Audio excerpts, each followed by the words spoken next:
Si tu vas souvent sur TikTok ou sur d'autres réseaux, t'as sûrement déjà vu des vidéos de ces mecs qui disent voici la meilleure séance de haut, voici le meilleur exercice pour développer tes pecs. Et vu que ces mecs qui sont musclés, tu leur fais confiance. Sauf qu'il se passe quoi?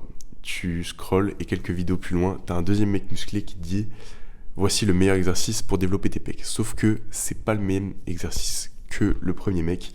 Et donc là, t'es perdu. Non, en vrai, t'es pas perdu parce que tout simplement, la conclusion à en tirer, c'est qu'il n'y a pas qu'une seule manière de devenir musclé. Et pourquoi? Parce que tout simplement, on a tous des corps qui sont différents de par notre génétique, notre taille, notre gabarit et surtout l'implantation musculaire. Ce qui fait qu'un exercice qui est hyper efficace pour une personne ne sera pas aussi efficace pour une autre personne. Donc on va voir le meilleur conseil pour te créer un programme efficace et adapté sans te faire matrixer par les réseaux. Donc ce conseil c'est quoi? C'est tout simplement d'optimiser ta séance pour deux choses: le plaisir et la congestion. Donc le plaisir, pourquoi? Dans un premier temps, tout simplement, plus tu prends du plaisir à aller à la salle, plus tu vas augmenter ton volume d'entraînement, c'est-à-dire le nombre d'entraînements que tu fais sur une période donnée. On sait très bien que si tu vas à la salle 5 à 6 fois par semaine, c'est mieux que si tu vas 3 fois. Donc en vrai, adapte comme tu peux. Mais si tu peux vraiment pas aller plus à la salle, prendre du plaisir, ça va te permettre d'être motivé pour y aller plus longtemps. Par exemple, si jamais tu as commencé la salle parce que tu t'es fait quitter pour une autre raison qui te motivait, et bah au bout de 3-4 mois, tu as eu le temps de t'en remettre, tu vois. Donc tu n'as plus la même motivation qu'au début. Et donc, un des meilleurs moyens de prendre du plaisir, c'est de ne pas tomber dans une routine et de changer régulièrement d'exercice. Par exemple, si on applique ça à ta meuf, si tu l'emmènes tout le temps au McDo, bah en vrai, tu sais, les dates McDo, c'est cool. C'est cool pendant quelques mois et tout, mais si tu fais vraiment que ça, et bah, elle va en avoir marre, elle va se dire, c'est quoi ce singe qui m'emmène que au McDo? Elle va s'ennuyer et elle va te quitter.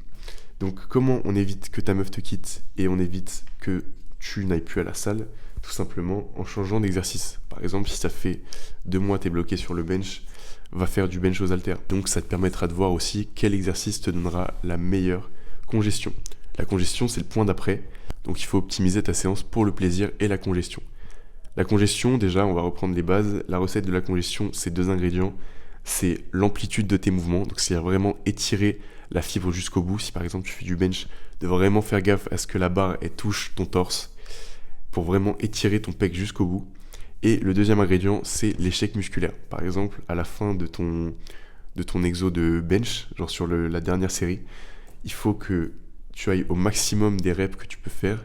Et au-delà d'aller au maximum de tes reps, il faut aller au maximum des centimètres où tu peux lever la barre, même des millimètres. Et donc voilà, clairement, il te faut un mec pour t'assister sur cette série-là.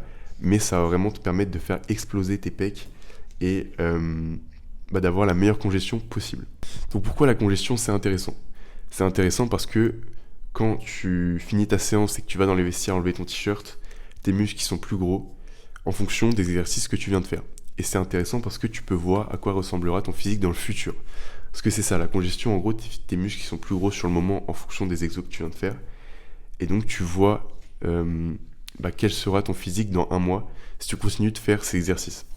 Donc voilà, plus ta congestion te fait un physique massif et un physique que t'aimes bien, plus tu sauras en fait que tu as trouvé l'exercice qui te correspond. Donc voilà, un bon indicateur aussi, c'est de voir quels exos te font les pires courbatures, parce que voilà, c'est vraiment un signe que tu es en train de progresser et de prendre de la masse.